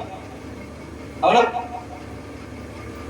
అంటే ఏదో గేలి చేయాలని, ఏదో ఒక రకంగా, అంటే నాకున్నాయి నీకు లేవని ఏదో అనడం కోసము, అలా ఉద్దేశం కోసం అలా మాట్లాడుతున్నా. కానీ నాకున్న ఆశీర్వాదం ఎదుట ఆయనకున్నది ఏమి లేదు. ఆయన కూడా సేవకుడే కానీ నా ఎదుట నిలబడే శక్తి లేదు. దేవునికి స్తోత్రం కలుగునుగా. దేనికి పనికిరా ఒక విధంగా చెప్తున్నా. పిల్లలారా, దేవుడి కొరకు, దేవుని పరిచర్య కొరకు నాకున్న మొత్తం వదిలిపెట్టుకు వెళ్ళిపోయింది. కొన్ని సమయంలో తినడానికి తిండి లేనటువంటి పరిస్థితులు ఉండిపోయాను. నేను పెద్దలైన దగ్గర నుండి నాకు కట్టుకోవడానికి బట్టల విషయంలోనైతేమి, ఉన్నటువంటి విషయంలో, తిండి విషయంలోనైతేమి ఏది కొదవలేదు అసలు. ఇవాళ పలాన్ని చేసిందంటే అది నేను నిన్నంటే వెంబటి ఆమెలోటో గీమలోటో వేసి మా అమ్మగారు నాకు పెట్టేది. అంత చక్కగా పెరిగింది. అంత చక్కగా పెరిగి చివరకు దేవుని పరిసర నిమిత్తం అక్కడికి పోయిన తర్వాత చాలా ఇబ్బందులు. తినడానికి తినేటువంటి లేనటువంటి పరిస్థితులలో మా గేదెలు ఉండేటి, పందులు ఉండేటి, మేకలు ఉండేటి, గొర్రెలు ఉండేటి, అన్నీ ఉన్నాయి. అన్ని పోయాయి మొత్తం. అన్నిటి విడిచిపెట్టిపోతే వాళ్ళు ముసలు వాళ్ళు ఏం చేసుకుంటారు? మొత్తం అయిపోయింది. అక్కడికి పోయిన తర్వాత ఏమి లేదు. పిల్లలకి ఎట్లా పెట్టాలి? చిన్నపిల్లలప్పుడు ఏం పెట్టాలి? వాళ్ళకి ఏం చేయాలి? అలాంటి పరిస్థితులలో పిల్లరా దేవుని వైపు చూసి ప్రార్థన చేసాం. తెలిసిన వాడు నీవే కనుక ఏది పరిస్థితి అని ప్రార్థన చేసి కన్నీరు పిలిచి వారిని ప్రార్థన చేసాం. దేవుడు కనికరించాడు. ఒక ఆయన గేదెలకి పెట్టమని నూకలు ఇచ్చింది. తవుడు నేను అన్నాను, మరి ఇప్పుడు బియ్యం అసలు లేవు కదమ్మా గారు, ఏం చేద్దాము? ఒకళ్ళ చేయి దాటి అడిగే పరిస్థితి లేదు. అసలు అట్లా అడిగే పరిస్థితే మొదటి నుండి లేదు నాకు. అసలు ఇప్పుడు నాకు డబ్బులు ఇవ్వాలంటేనే అడగని, అసలు డబ్బులు ఇవ్వాలంటేనే అడగనేను. నాకు ఇచ్చేది మళ్ళీ నాన్నకి ఇచ్చేది ఏం కాదు. అయినా సరే అడగను. అట్లాంటిది ఒక దగ్గరికి పోయి అయ్యా నాకు ఇప్పుడు తినడానికి లేదు, నాకు ఏమని నేను ఏమనగాలి చెప్పు అన్నాను. ఆయన జల్లలు బట్టి అన్నాను. ఏది తవుడు అలా ఉండి వస్తాయి కదా, అవి ఉండమని చెప్తాను. పరిస్థితులు ఉండవు దేవుని భయంకరమైన పరిస్థితుల్లో నుండి భయంకర పరిస్థితి. దేవుని కొరకు ప్రయాసపడ్డాం. మా ఊళ్ళో అందరూ తిట్టడమే నన్ను, ఏం తక్కువ ఉన్నదని పోయినావు, ఎందుకు పోయినావు, ఇక్కడ వచ్చి ఇదే పని, ఇదేంది, ఈ గుడిచేంది, ఈ కథ ఏంది, ఇదేంది, ఓ పెద్ద సికాకు. మా వాళ్ళందరూ నేను తిట్టడమే తప్ప ఇంకొకటి ఏంది. మెచ్చుకుంటారంటే ఎవడు మెచ్చుకోవటం. అప్పుడు నాకు కలిగే బహుమానం నాకున్నది. నేను ఎందుకోసం ఇక్కడ ఉంటున్నానో, ఎవరి కోసం ఇక్కడ ఉంటున్నానో అది నాకు తెలుసు, మీకు అర్థం కాదు కనుక తిట్టారు కానీ మీకు ఆయన మీరు వెళ్ళిపోండి అని చెప్పారు. వీళ్ళారా, ఈ రోజున దేవుడు తన మహాకనికరమును బట్టి, కృపను బట్టి, తన దయాదాక్షిణ్యమును బట్టి కావలసినటువంటి సమస్తమును కూడా ఏది కొదవలేకుండా దేవుడు అనుగ్రహిస్తూ ఉన్నాడు. అది కేవలం దేవుని మహాకృప. అంత బాధలు పడి అన్ని విధాలుగా చేసి సేవా పరిచయం చేస్తున్నటువంటి వ్యక్తి మొన్నటిదాకా ఉద్యోగం చేసి ఉద్యోగాలు చేసి డబ్బులను దాచిపెట్టుకుని ఈ రోజున వాళ్ళ అమ్మ నాన్న చనిపోతే నేను వచ్చేయాలా, నేను సేవకున్నా ఆ సంఘంలో నిలబడి మన్ని ఎద్దేవో చేస్తే ఎట్లుంటుందండి. ఒక్కసారి తిండి లేకపోతే ఎలా ఉంటుందో ఒక్కసారి నువ్వు చూడు. నీకు నీ పిల్లలకు ఒక్క రోజు ఆహారం లేని పరిస్థితి ఉంటే నీ గుండె ఎలా అవుతుందో చూడు ఒకసారి. అదే అండి, చాలా మంది అనుకుంటారు ఈ రోజున పరిచర్య అంటే ఏదో అనుకుంటున్నారు, కానీ విశ్వాసులు కూడా గ్రహించారు. చాలా మంది కూడా ఆలోచించారు. దైవ సేవకులు కూడా తక్కువగా చూసేటువంటి వారు ఉంటారు. ఇప్పటికీ కూడా నాకు చాలా బాధ అనిపిస్తుంది. ఎక్కడికి వెళ్ళినా మొట్టమొదటి దైవ సేవకుల గురించి చెప్తున్నా మాత్రం చెప్తాం, కానీ సమయం లేదు కనుక చెప్పటం లేదు. కానీ ఒక మాట వచ్చింది కానీ చెప్తున్నాను. ఎందుకంటే నీ దైవ సేవకుడు నీ సొంత దైవ సేవకుని కంటే ఇంకా ఏ ఒక్క దైవ సేవకుడు కూడా గొప్పోడు కాదు అనేది నువ్వు నీ హృదయంలో ముద్రించుకో చెప్తున్నాను. నీ దైవ సేవకుని కంటే ఇప్పుడు వచ్చాడు ప్రార్థన చేస్తే వెళ్ళిపోదు. మీరు ఎవరు నాకు ఎవరు తెలియదు. తర్వాత నీ కొరకు నీ ప్రార్థన కూడా చేయడు. కానీ ఎవరు నీ కొరకు చేసేది తెలుసా? ఈ బాధ వచ్చిన కష్టం వచ్చిన కన్నీళ్ళు విడిచి ప్రభు అని ప్రభు కొరకు ప్రార్థన చేస్తే ఎవరు తెలుసా? దైవ సేవకుడు. అసలు తెలియదు, విశ్వాసాలకు తెలియదు, అసలు అర్థం చేసుకోరు. చెప్పిన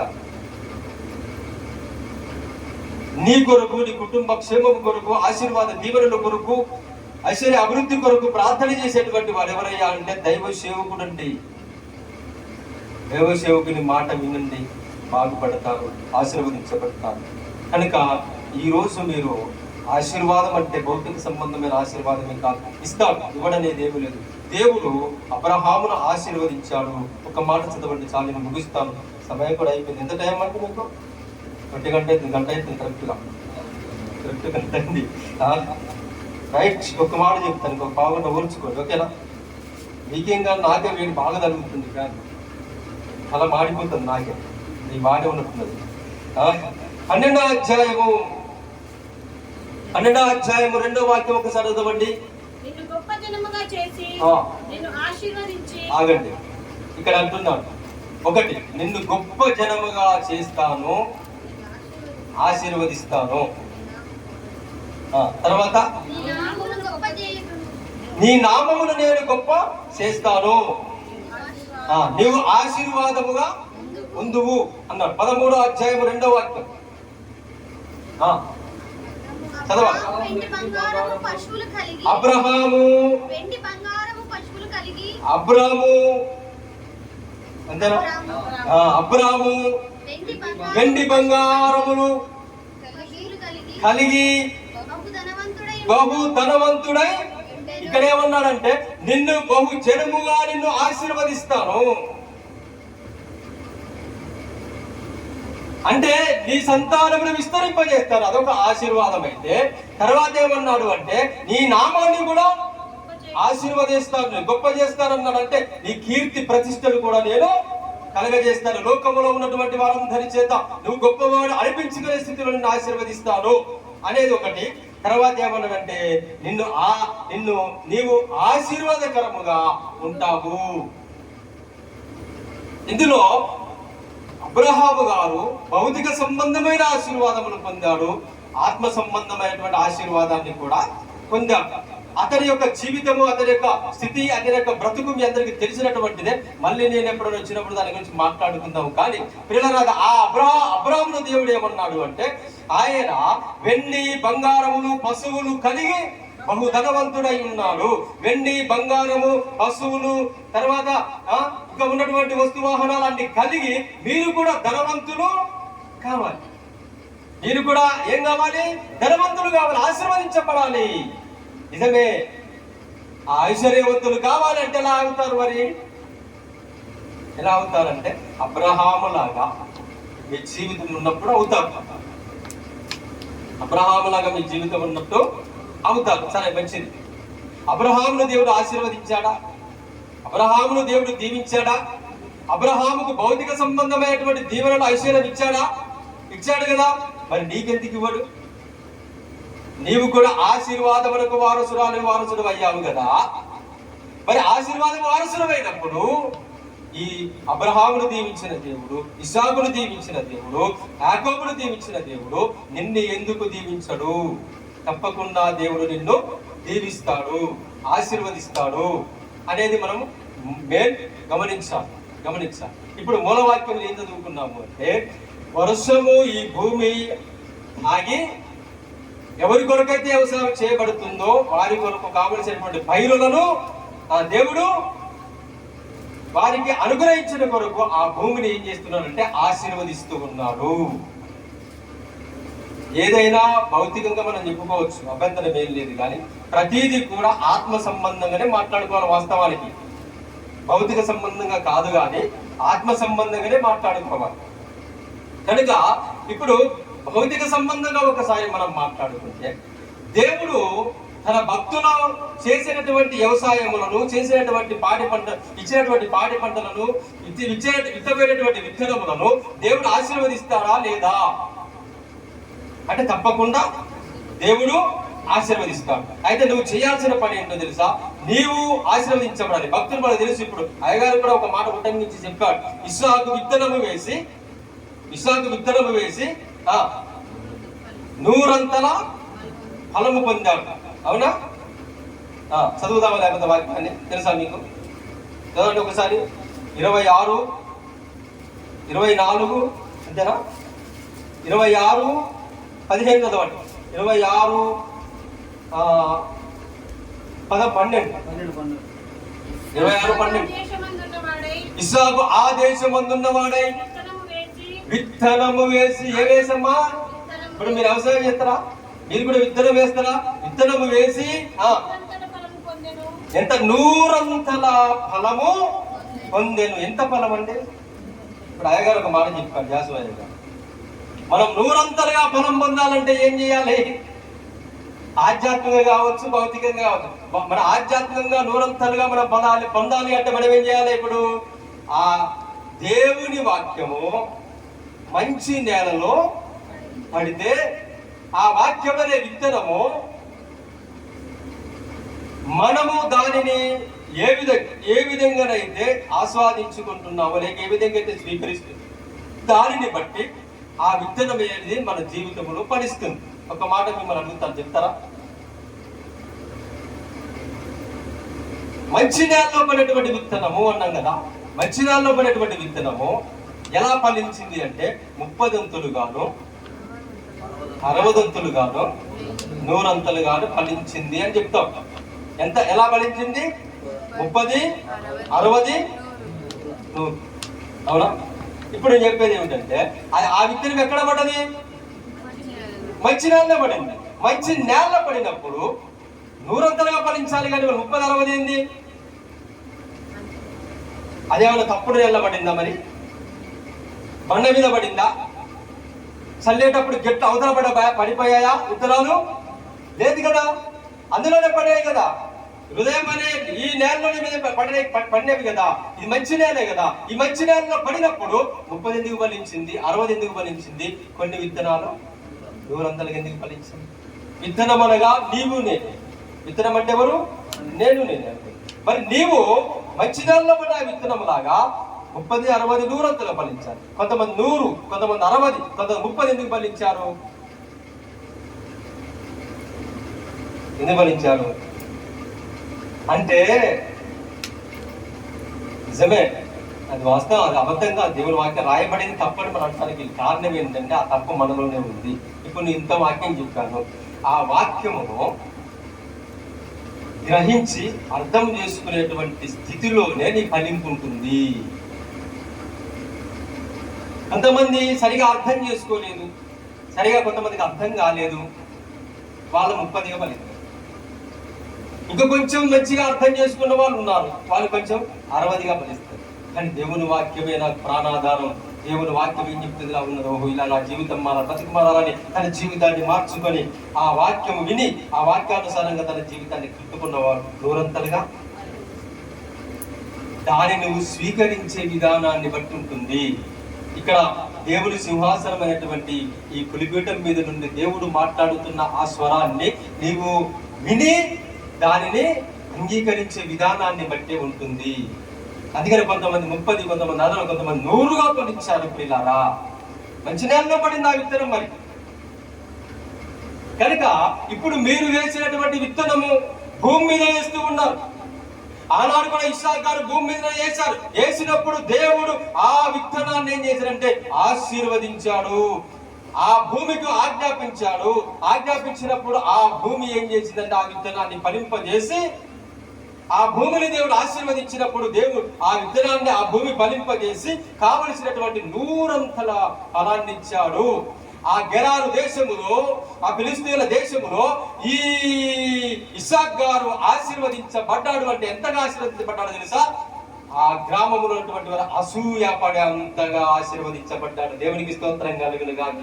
మనం ఆరాధించే దేవుడు, మనం దీవించే దేవుడు నిన్ను ఆశీర్వదించాలనుకుంటే నీ పక్కన, ఇంటి పక్కన ఉన్నటువంటి వారే అసూయ పడే స్థితిలో నేను ఆశీర్వదిస్తాను.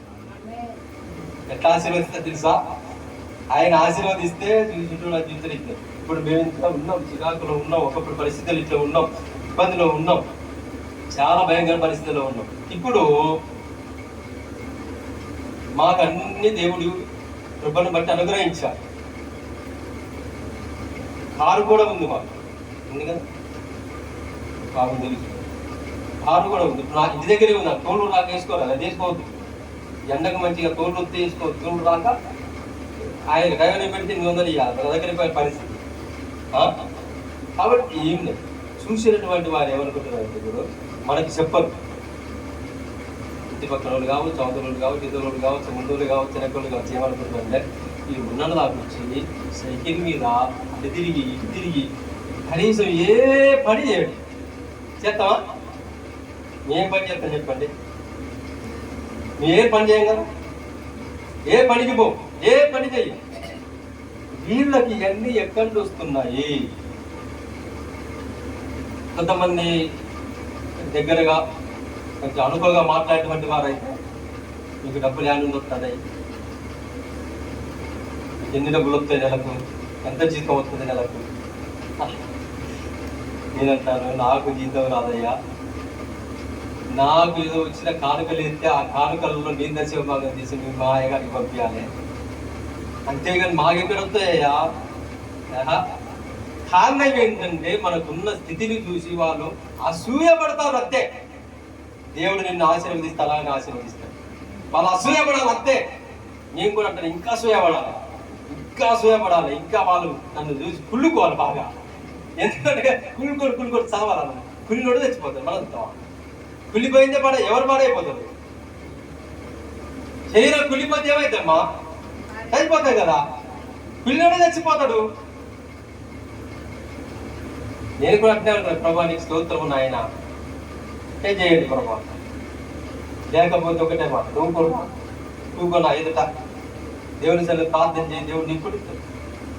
నీకు ఆ చేతగా, నాకు ఈ చేతనైనా నేను చేస్తాను, దేవుడు నాకు ఇస్తూ ఉంటాడు. దేవుడు ఆశీర్వదించాలనుకున్నప్పుడు ఎట్లా ఆశీర్వదించుకుంటే అంత లోకంలో ఉన్నటువంటి వారందరిలో కూడా గొప్పగా నేను దేవుడు దీవించి ఆశీర్వదిస్తాడు. అయితే ఆ ఆశీర్వాదం కావాలనుకుంటే నువ్వు చేయాల్సిన ఒక పని ఉన్నది. ఇప్పుడు ఇవిలా క్యాలెండర్ గురించి నేను మాట్లాడతాను ఇంకా, కానీ ఒక పని చేయాలి. ఏమిటి ఆ పని అంటే ఒక్క మాట చదవండి, నేను ముగిస్తాను. 65వ అధ్యాయము యెషయా ప్రవచన గ్రంథం. యెషయా ప్రవచన గ్రంథం 65వ అధ్యాయము 16వ వాక్యం. దేశములో తనకు ఆశీర్వాదము కలగవలెనని. ఏం కావాలమ్మా? దేశములో తనకు ఆశీర్వాదం. దేశములో, లేకపోతే మీ ఊరు పెట్టుకుని అక్కడ వాజేడు ఊరిలో నాకు ఆశీర్వాదం కావాలని అనుకున్నటువంటి నీకు ఏం చేయాలి? కోరుకునేటువంటి నీవు నమ్మదగిన దేవుడు, చూసారా, నమ్మదగిన దేవుడు నన్ను ఆశీర్వదింపవలనని ఏం కొనాలి ఇప్పుడు చెప్పండి? ఈ వాజేడు ప్రాంతంలో నమ్మదగినటువంటి నా దేవుడు నన్ను ఆశీర్వదిస్తాడు అని నువ్వు నమ్మాలి. అదే కోరాలంటే నువ్వు ఒక పేద స్థితిలో ఉండొచ్చు, కేవల స్థితిలో ఉండొచ్చు. నువ్వు చేయాల్సింది ఒక్కటే. ఎవరన్నా అంటే ఏంటి నీ దేవుడు ఏం చేస్తున్నాడు, దేవుడు ఏం చేస్తాడంటే నీకు మొట్టమొదటి నీకు కలిగిన ఆశీర్వాదాన్ని గురించి చెప్పు. మొట్టమొదటి చెప్పారు, పాపం నుండి శాపం నుండి దేవుడు నిన్ను విడిపించాడు. అదే గొప్ప ఆశీర్వాదం, అదే గొప్ప దీవెన. ఆశీర్వాదం కంటే వారికి ఆశీర్వాదం ఏది గొప్పది? ఐశ్వర్యం గొప్పది కాదు. ఆశీర్వాదం గురించి ముందు చెప్పు. తర్వాత దేవుడు నన్ను తప్పకుండా ఐశ్వర్యం ఇస్తాడు, భౌతికంగా కూడా దేవుడు నన్ను దీవిస్తాడు. కారణం ఏంటంటే ఆయన ఆశీర్వాదాన్ని పొందినటువంటి బిడ్డని నేను. దేవుడు నన్ను దీవిస్తాడు, నన్ను దేవుడు ఆశీర్వదిస్తాడు అని నీవు ఈ నోటి మాట ద్వారా సాక్ష్యాన్ని చెప్పాలి. ఈరోజు నీకు లేదనుకో, నాకు దేవుడు అది ఇస్తాడు, నాకు దేవుడు అది ఇస్తాడు, దేవుడు నాకు అది ఇస్తాడు అనే మాట నీ విశ్వాసంతో పలకగలిగితే, అలా కోరుకోగలిగితే అది నీకు ఏదో ఒక రోజున తప్పకుండా నీ ఇంటికే వస్తుంది. అందుకని అంటున్నాడు ఇక్కడ, ఎవరైనా సరే దేశంలో గాని పట్టణంలో గాని నువ్వు ఆశీర్వదించబడాలి, దీవించబడాలి అనుకుంటే నువ్వు చేయాల్సింది ఏంటో తెలుసా? ఆ దేవుడు నాకు ఇస్తాడు. ఎందుకంటే నేను ఆరాధించే నా దేవుడు నమ్మదగినటువంటి వాడు, నమ్ముకోదగినటువంటి వాడు, ఆరాధనకు కూర్చున్నటువంటి దేవుడు ఆయనే. కాబట్టి ఆ దేవుడు నన్ను ఆశీర్వదిస్తాడు అని నువ్వు నమ్మాలి. అలా నమ్మితే సామెతల గ్రంథము 28వ అధ్యాయము 20వ వాక్య ప్రకారంగా అక్కడ ఏ రాయబడుతుందంటే, నమ్మకమైన వానికి దీవెనలు మెండుగా కలుగును. అంతేనా? అవునా? 28 అవునా? తర్వాత 25వ వాక్యంలో కూడా ఏముంటుందంటే, అక్కడ ఒక మాట రాయబడుతుంది, చదవండి ఒకసారి. దేవుని యందు నమ్మకం ఉంచువాడు, అది నువ్వు వర్ధిల్లాలి, నీ కుటుంబం వర్ధిల్లాలి, నీ పిల్లలు వర్ధిల్లాలి, ప్రతి విషయంలో కూడా, ఒక్కటి కాదు. అందుకనే మనకు యోహాను భక్తులు అంటాడు, 3వ యోహాను 3 రాసిన పత్రిక భాగంలో 2వ మాట అంటాడు, ఓ ప్రియుడా నీ ఆత్మలో వర్ధిల్లుచున్న ప్రకారం అన్ని విషయములలో ఆశీర్వదింపబడాలి, వర్ధిల్లాలి, దీవించబడాలి. ఎందుకన్నాడు ఆ మాట అంటే, నీకు మొట్టమొదటగా దేవుడిచ్చిన ఆశీర్వాదం ఉంది, అదే రక్షణ, అదే జన్మకర్మ పాపం నుండి విడుదల పొందుట. ఆ గొప్ప ఆశీర్వాదం నీకున్నది. ఆ ఆశీర్వాదం ఆత్మ సంబంధమైనటువంటిది. ఆ ఆశీర్వాదం ఉన్నది కాబట్టి ఐశ్వర్యం కూడా నీకు భూమి మీద వస్తుంది. అన్ని విషయాలను వర్ధిల్లుతావు. నీవు చదువుతున్న చదువులు కావచ్చు, చేయబోతున్న వ్యవసాయములు కావచ్చు, విద్యుతున్న విద్యములు కావచ్చు, ప్రతి విషయంలో దేవుడు నిన్ను ఆశీర్వదిస్తాడు. లోకములో ఉన్నటువంటి వారు ఏం చేయాలంటే, యెహోవా చేత ఆశీర్వదించబడిన వారు వీరు అని వారు సాక్ష్యం చెప్పాలి. ఈ ఆశీర్వాదాన్ని చూసి, నీ దీవెనని చూసి, నీకు ఇచ్చే ఐశ్వర్యాన్ని చూసినటువంటి ప్రజలు ఏమన్నారంటే, వీళ్ళు ప్రభువుని నమ్ముకున్నారా, వీళ్ళు దేవుని నమ్ముకున్నారా, ఈ విధంగా ఆశీర్వదించబడ్డారు, ఆ దేవుడు వారిని ఆ విధంగా ఆశీర్వదించారా, ఆ విధంగా దీవించారా. ఒకప్పుడు ఏమి లేదురా, నా కూలికి వచ్చినోడు వీడు, ఈ రోజున ఏమనుకోవద్దు కానీ లైవ్ వస్తుంది కదా చెప్పలేదు. పిల్లరా, దేవుడు అలా ఆశీర్వదిస్తాడు. పెంట కుప్పల మీదలో ఉన్నటువంటి వారిని, నాకు తెలిసిన ఒక ఆయన మా దగ్గరనే గేదెలు కాచాను. మా దగ్గర కాదు, మా ఊరు, మా తాతగారు ఈ రోజున లీడర్ అయింది.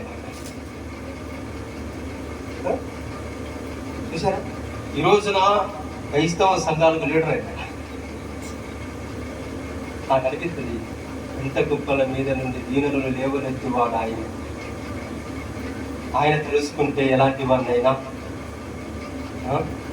గర్వమనసి గద్దెలు దించి గనులనైనా మేపవగడ్డి అన్నట్టు, గనులను దించి గడ్డి వేపించి గడ్డి తగ్గేటటువంటి అతి సభ్య సింహాసనం ఎక్కించగలిగినటువంటి దేవుడు ఆరాధించే దేవుడు అంటే దేవుడికి స్తోత్రం కలిగిన కాక. అంత గొప్ప దేవుడిని పెట్టుకొని మనం ఏం చేస్తున్నామంటే ఏదో మనము బలహీనం అయిపోతుంది. బలహీనులు కాకండి. అనేది ఏంటంటే మీరు ఏది కావాలనుకుంటున్నారో నమ్మకంగా అడగండి. నన్ను దేవుడు ఆశీర్వదిస్తాడు, దీవిస్తాడు, నువ్వు చేయబోయే పనిని దేవుడు నాకు తప్పకుండా ఆశీర్వదిస్తాడు అని నువ్వు గనక నమ్మకముగా నువ్వు ప్రార్థన చేయగలుగుతా, ఆ దేవుని నమ్మకం కలిగి ఉంటే, ఇప్పుడు నీవు ఏ ఆరాధనలకు వచ్చావో, ఎందు నిమిత్తం ఇక్కడికి వచ్చావో, ఏం కావాలని వచ్చావో అవి తప్పకుండా దేవుడు ఆమెలను పలికి నూరంతల ప్రతిఫలం నీకు ఇస్తాడు. దేవునికి స్తోత్రం కలుగును గాక. ఎందుకంటే ప్రియులారా, దేవుడు అక్కడ భూమికి ఆజ్ఞాపించి మనం వేసినటువంటి భూఫలములను దేవుడు ఏం చేస్తూ ఉన్నాడంటే ఆశీర్వదిస్తున్నాడు, ఫలింపజేస్తూ ఉన్నాడు. అయితే ఇంకొక మాట మీరు చూస్తే ఏమంటుందంటే ఈ యెహెజ్కేలు గ్రంథం అనుకుంటే ఒక మాట రాయబడుతుందండి. యెహెజ్కేలు గ్రంథములో మీరు చూస్తే అది ఒక మాట రాయబడుతుంది. 36వ అధ్యాయము 29వ వాక్యం. జాగ్రత్తగా వినండి మీరు, ఎందుకంటే నిదానంగా చెప్తున్నారు. ఈ సకలమైన అపవిత్రతను 36 యెహెజ్కేలు గ్రంథం. యెహెజ్కేలేనా? ఎన్నోది? 20. 26, 29. రైట్, చదువు. ఈ సకలమైన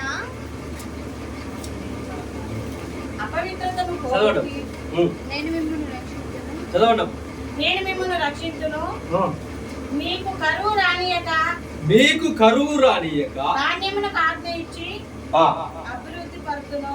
దేనికి ఆజ్ఞాపిస్తారట?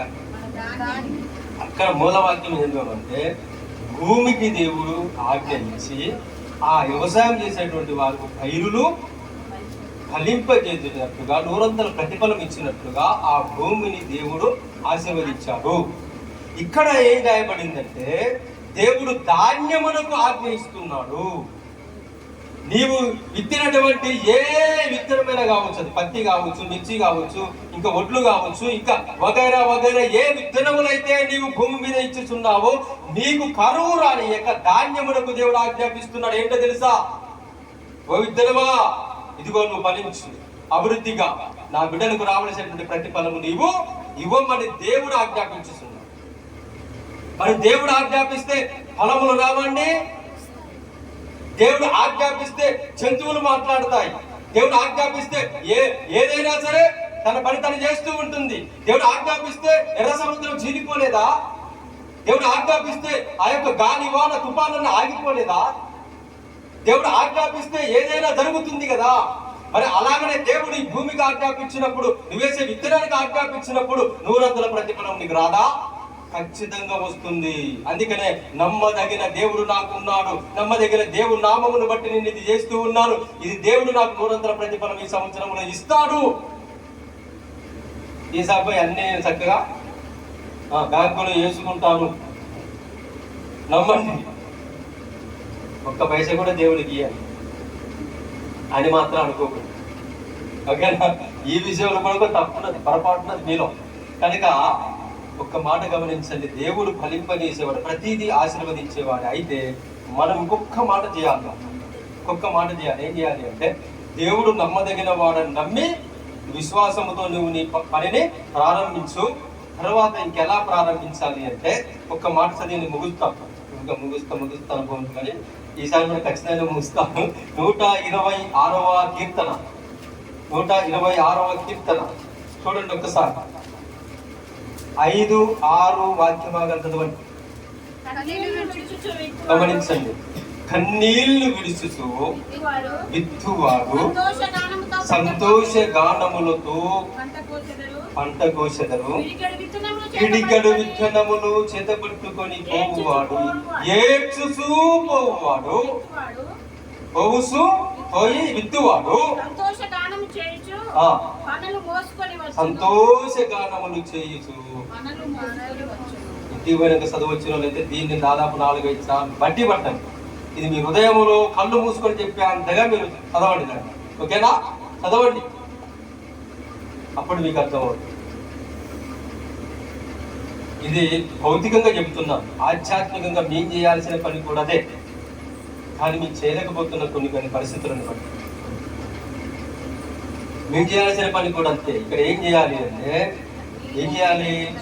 కన్నీళ్లు విడిచి విత్తువాడు అంటే దేవుని వాక్యం అనే విత్తనాన్ని విత్తేటప్పుడు దైవ సేవకులు కూడా ఎలా చేయాలంటే కన్నీళ్లు విడిచి విత్తాలి. తర్వాత పిరికడి విత్తనములు చేత పట్టుకుని పోయి సువార్త ప్రకటిస్తున్నటువంటి సమయంలో కూడా ఎలా ఉండాలంటే ఏడ్చుతూ దాన్ని విత్తితే ఆ ఫలింపు ఎంత బాగుంటుందో నీకు అర్థమవుతుంది అంటున్నాడు. కానీ దరిద్రులను మేము చేయలేకపోతున్నాం. ఒక విధంగా చెబితే కొన్ని పరిస్థితులను బట్టి చేయాల్సి వస్తుంది, కొన్ని పరిస్థితులను బట్టి చేయలేకపోతున్నాం. ఇది మా దౌర్భాగ్యం అనుకోవాలి పిల్లరా. కానీ చెబుతున్నాను పిల్లరా, మీరు కూడా దేవుని పరిచర్య కొరకు కూడా మీరు ఒకవేళ ఎవరికైనా దేవుని సువార్త ప్రకటించేటప్పుడు చెప్పేటప్పుడు మీ బాధ మీ కష్టము దేవుడు ఏ పరిస్థితుల్లో నుండి ఎలాంటి స్థితిలో నుండి తీసుకుని వచ్చారో ఒక మాట చెప్పేటప్పుడు ఒక్క కన్నీరు బొట్టు విడిచి ఒక మాట చెప్పండి. మీరు వాళ్ళు ఆదరించబడతారు, బలపరచబడతారు. దేవుడు వారిని అలా కాపాడాడు కదా, మమ్మల్ని ఎందుకు కాపాడని వాళ్ళు తప్పకుండా చేస్తారు మీరు దేవుని బిడ్డలారా. కానీ మనం చేసేది ఏంటంటే పొరపాటు చెప్పలేకపోతున్నాం. అందుకని మన సంఘాలు కొనుక్కు పట్టుబడినటువంటి దీపం లాగా ఉండిపోతూ ఉన్నాయి. సంఘంలో ఉన్న విశ్వాసులకు అలాంటి మనసు రావటం లేదు, ఆ హృదయాన్ని అలా సిద్ధపరచుకోవటం లేదు. కనుకనే సంఘాలు బలహీనమైపోతూ ఉన్నాయి. పిల్లరా, నీకు బాధ వచ్చినప్పుడు, నీకు వేదన వచ్చినప్పుడు, నీకు సమస్య వచ్చినప్పుడు నీ దాసుడు ఎలా కన్నీళ్లు విడిచి ప్రార్థన చేస్తున్నారో తెలుసా? పిల్లరా, కన్నీరు విడిచి నీ కొరకు ప్రార్థన చేస్తే నీకు బాగవుతున్నావే, నీకు సమస్యలు విడిపోతూ ఉన్నాయే. మరి అలాంటప్పుడు నీవు ఎవరికైనా ఏమైనా చేసినప్పుడు నీవు కన్నీరు విడిచి ఒక్క మాట ప్రార్థన చేయగలుగుతున్నావంటే చేయటం లేదు. కానీ పిరికడి విత్తనములు చేత పట్టుకొని కన్నీళ్లు విడిచి విత్తువాడు విస్తారమైన పనులు మోసుకొని వస్తానని దేవుని వాక్యం చెబుతుంది. నీవు కన్నీళ్లు విడుచుతూ నువ్వు దేవుని సన్నిధానం పోయినప్పుడు ఆ పొలములో మొక్కరించి విత్తనములు పట్టుకొని ప్రభువా ఈ విత్తనాలను మీరు ఆశీర్వదించండి నాయన ఒక్క మాటలు కన్నీరు విడిచి దేవుని సన్నిధిలో అడిగితే దేవుడు నీకు తప్పనిసరిగా నూరంతా ప్రతిఫలం ఇవ్వకపోతాడు. కానీ కాకపోతే మన దగ్గర లోపం ఉన్నది, సరి చేసుకుందాం. మన బ్రతుకు సరి చేసుకుందాం, మన జీవితాన్ని సరి చేసుకుందాం. పిల్లగా ఇది రోజు దేవుడు మాట్లాడుతున్నాడు. నీ స్థితి ఎలా ఉంది, నీ బ్రతుకు ఎలా ఉంది, నీ ఆధ్యాత్మిక జీవితము కూడా పాడైపోయే స్థితిలో ఉంటే దేవుని వాక్యాన్ని స్వీకరించలేక, దేవుని వాక్యాన్ని నువ్వు వినలేక, ఒకవేళ నీ జీవితం ఇంకా మార్పు లేక ఉన్నా కన్నీరు విడిచి ప్రభు నా బ్రతుకు మంచిగా లేదు, నా జీవితం మంచిగా లేదంటే ఒక్కసారి కన్నీరు విడిచి ప్రభు పాదాలు పట్టుకో, దేవుడు నిన్ను ఆశీర్వదిస్తాడు. కాబట్టి అందరము కూడా ఆ దేవుడిచ్చే ఆశీర్వాదములు ఈ భూపంటలు అయితే వ్యవసాయము, ఉద్యోగము, వ్యాపారము, చేతి పనులన్నీ దేవుడు దీవిస్తాడు. ఆశీర్వాదం పిండి తీసుకు తొట్టితో సహా నువ్వు చేసే వ్యవసాయము, నీ భూఫలము, నీ యొక్క దుక్కుడెట్లు అన్ని దేవుడు ఆశీర్వదిస్తాడు. ఈ సంవత్సరంలో దేవుని ప్రతిఫలం నీకు రాబోతుంది. ఇది దైవుని యొక్క ప్రవచనము, దేవుని మాట, దేవుని వాగ్దానం అని మీరు నమ్మి ముందుకు వెళ్ళండి. దేవుడు మిమ్మల్ని ఆశీర్వదిస్తాడు, దీవిస్తాడు. అట్టి కృప దేవుడు మనందరికీ అనుగ్రహించి